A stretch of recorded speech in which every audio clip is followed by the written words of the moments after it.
Hey guys, it's Chris with Drop Dice. So I tried to make this a stream to Facebook, but it kind of failed. So instead, it's going to show up as a video on the YouTube here, which I'll post to Facebook so that everybody can see what I'm talking about.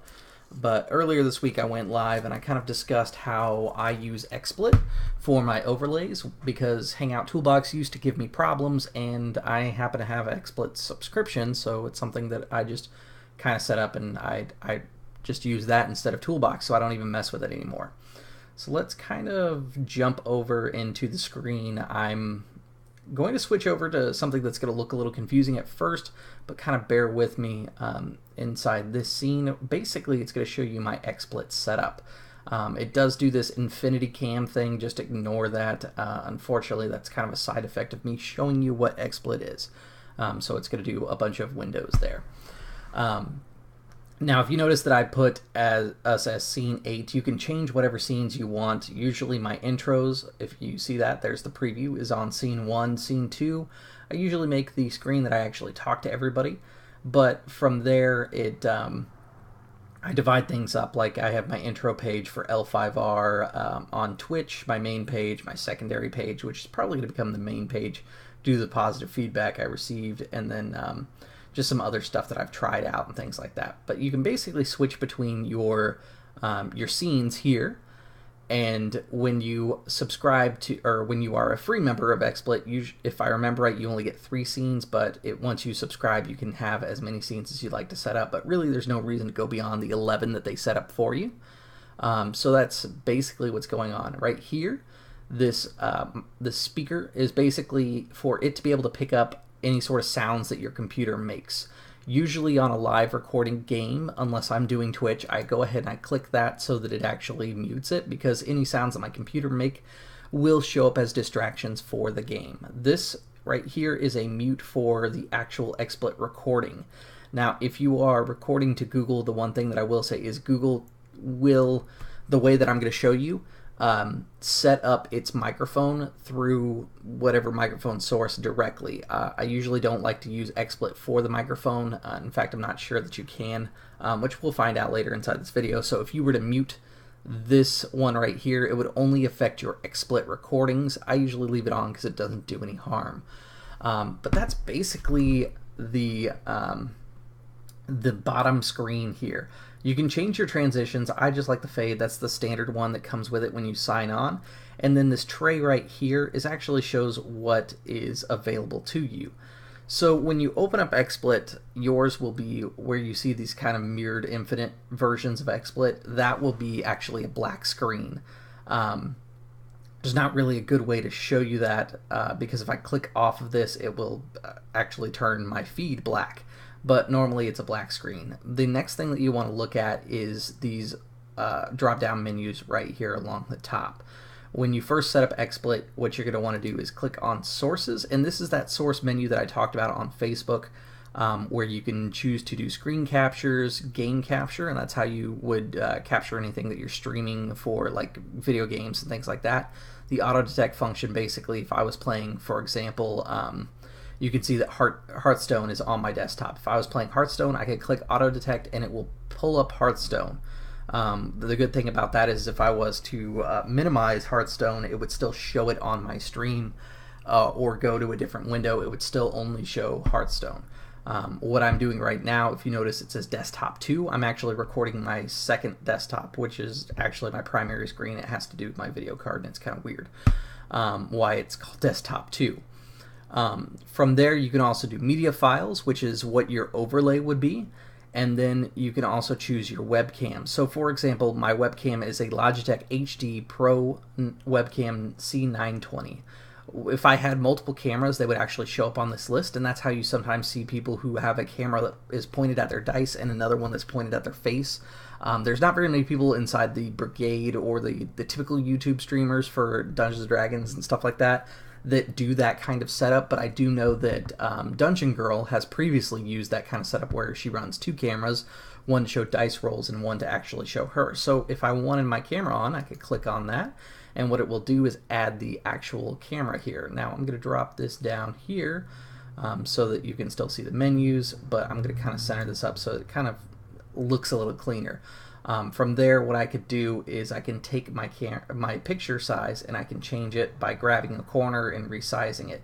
If you notice there are white lines that show up, the white lines are basically guide points. So if I line it up like this, where you see the guideline, that lets me know that it's center. If I drop it down, that is the exact center of the screen. Typically what I will do is take this image and I will put it inside the corner, which I'm going to kind of show you to emulate right here. What this would look like. So I basically drag this picture corner to corner so that it fills up the whole thing, and then what I will do from there is add my overlay. And this is kind of the setup portion. Now if your picture is not the right dimensions, this is where I was talking about adjusting the dimensions of your XSplit. Up here in this corner it tells you that I'm using a 1280 by 720. That is my camera's resolution, and you can find out your camera's resolution by just looking it up. Mine has multiple settings. If I wanted to change them, I can always right click on the image and it will actually pop up with this window that's kind of hard for you to see where it is. So I'm going to drag it over. It pops up with this window where I can change the camera settings, and it also will allow me to use the recommended settings, which is what I would recommend you use unless you want to configure it manually, in which case you could click that. You could also choose different things, like if you wanted to go chroma key and use stuff like Deistress, Amanda, she uses chroma key. Essentially what it is if you put a green screen behind you and you click chroma key, it will find whatever color that you want to highlight, and basically it tries to remove that from here. But you can change it to green, red, blue. You can also do white, but if you notice, it's trying to remove the red that is inside the screen, which is making part of my face disappear as well. So that's kind of what chroma key is and how you set that up. That is blue being removed. I of course have a lot of blue just around, which is why it's coming out like that. And that's basically how you set that up. I'm going to switch that back to none for now. You can also do a layout where if you wanted to change how the aspect ratio was, rotate it, crop the image, or do anything like that, that's how you would do that. As far as effects, you could click on that and you could change the shape of it, which is something that I used inside my L5R game. So I needed circles, so I come in here, I click on the shape, I click on circle, and it makes it more of a circular shape. And if I wanted that to be, well, that one's oval, but I could do rounded, or I could just keep the shape as is. This is useful for any sort of strange overlays that you want to do, but that basically is how you make those changes in the settings. You can also do text, and text will have a drop-down box like this, and you can add things on there and create your overlay directly through XSplit, but I don't really like to do it because I think I can do a better job with Photoshop.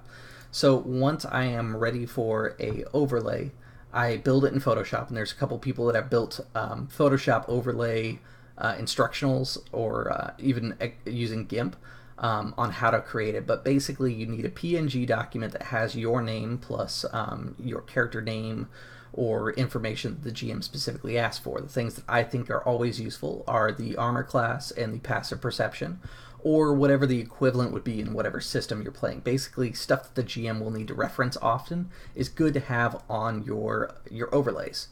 So let me make a quick change real quick here.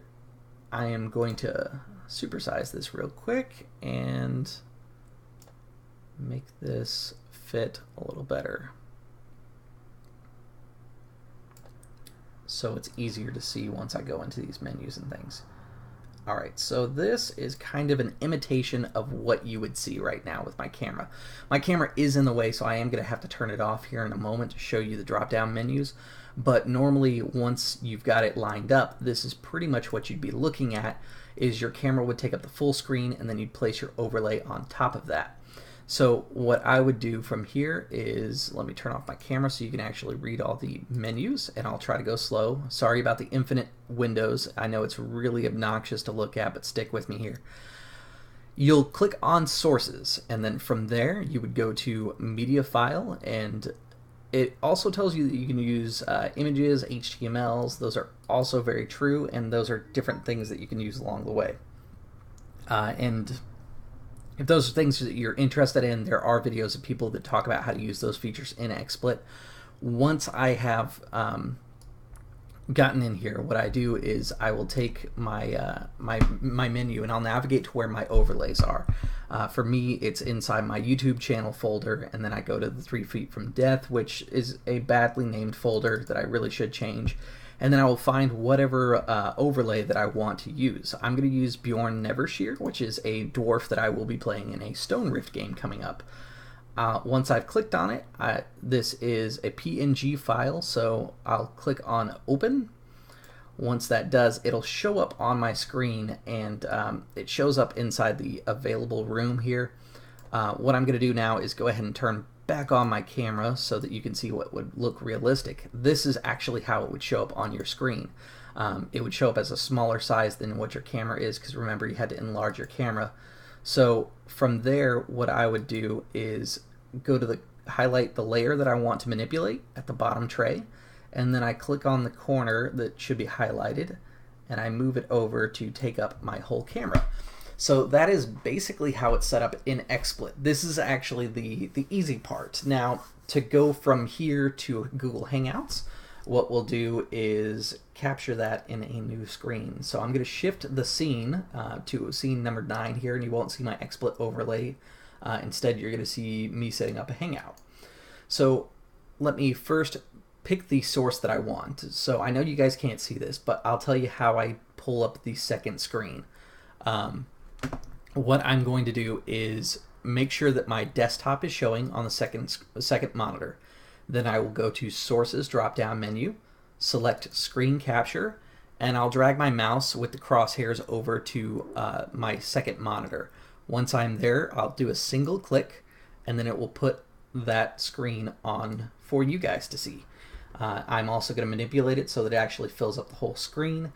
And from there, I will just open up Google, which this is a pretty easy and familiar thing for you guys. Let me get rid of my download tray here. I've been collecting pictures all day, so from here, what I would do is go to the Google Apps tile selection here, and I would then find the one for Hangouts, which is not showing up on here. So I'll go to More, and then I go to the Hangouts icon. Click on that. It'll bring up the new version of Hangouts. This is how you would do a offline Hangout. Once you do a online Hangout or live Hangout, it will be done basically the same. Once you enter it, you will make sure that your camera settings are correct. So from here, what I'm going to do is do a video call. And this one I'm not going to invite anybody to, but it actually will come up with the invitation. I can send that to someone, but for now, I'm just going to close out of that. Because everything I need to do, I can do offline. What is going on currently is my microphone is being picked up simultaneously through XSplit and through the Google Hangout. Let's go ahead and maximize my Google Hangout window here. From here, if I want the Google Hangout to actually get the correct camera, I go to the cog setting here, and then from here I can go to the video option under General, and I will click on that, and because I'm an XSplit subscriber, it now shows XSplit Broadcaster. As a subscriber, you pay for it once every 3 months, and it comes out to $14.95. But once you click on that, you can click XSplit Broadcaster, and it will now show what I am looking at on that screen, because remember, I'm set up to broadcast this second screen. So we're probably going to see infinite screens again, just to give you a fair warning. My microphone, I make it off of my communications controls. However, if I wanted to change that, I could actually go to the blue snowball I use directly, or I could use my webcam. So it does not look like I can change it to whatever XSplit is picking up. However, I think that there is a way to change that so that if you are running like music or something like that, you could do it through XSplit. I haven't figured out a good way to do that just yet. My speakers I do through my communications control panel as well, which happen to be the speakers at my desktop, but that's where you would change that if you wanted to. And then from there, I would just go to Done, and there it is, infinite screens, which I was expecting, because anytime you record the screen that you're looking at, you get infinite screens, and it's kind of nonsense, but it looks kind of cool when you do stuff like this. So that is basically how it goes. Now that I've got that set up, if I, instead of, let's see, what is a good way to do this? There's really not a great way to do this. Oh, I think I know how I can. So once I get my mouse on the correct screen here, I can, sorry, on infinite screens it is very hard to see things. I can do this, share screen, and what I'm going to do now is share my other monitor, which is now showing me sharing Google. This is very confusing to look at, but let me show you what it ultimately turns into.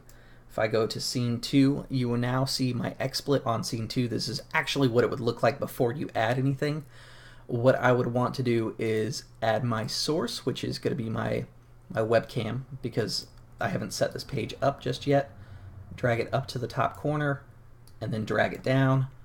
Go to sources, and then I want to add a media file. And I'm just going to go ahead and again bring up that Bjorn overlay, if I can find it real quick here. Select that, and it's already in the upper corner, so all I need to do is match it up, and this is now what the players will see on their side, because I've made that change. So basically that's how everything looks. Shifting screens between is a little confusing, but I figured this would be the best way to show you how I do it. Now for instructions on how to make an overlay, the person that I would recommend is probably check out Jarl DM on YouTube. He does a pretty good introduction on how to do these overlays, and as you start to do overlays you kind of get fancy with them and you can think of different things to do. There's an example of Bjorn. I've got another example which is loaded inside here right now for a character named 1UP, which is a hobgoblin vampire, as you can tell, for a Pathfinder game that we're playing. And then, of course, I've got my regular channel overlay for drop dice. And that's basically how overlays in XSplit work, just to kind of give you an idea. With that said, guys, thank you for tuning in. If you have any further questions or you need it to be further elaborated about any of the topics that I've covered, you can go ahead and hit me up on Facebook. The spelling on the overlay is 100% correct. Once you get there, you'll see a banner that shows the drop dice at the top. You can add me as a friend and I will add you back, then send me the message, because if you send me a message and you're not my friend, it will show up inside the invitations to conversations thing, and I am super terrible at looking at those, so please friend me before sending me a message. That way I see it right away. I accept all friend invites and then I delete spam bots later, and that's just kind of my policy. With that said, guys, thank you for tuning in and watching, and as always, I'll see you at the gaming table. Let me get my mouse on the right screen, and thanks, guys. Bye.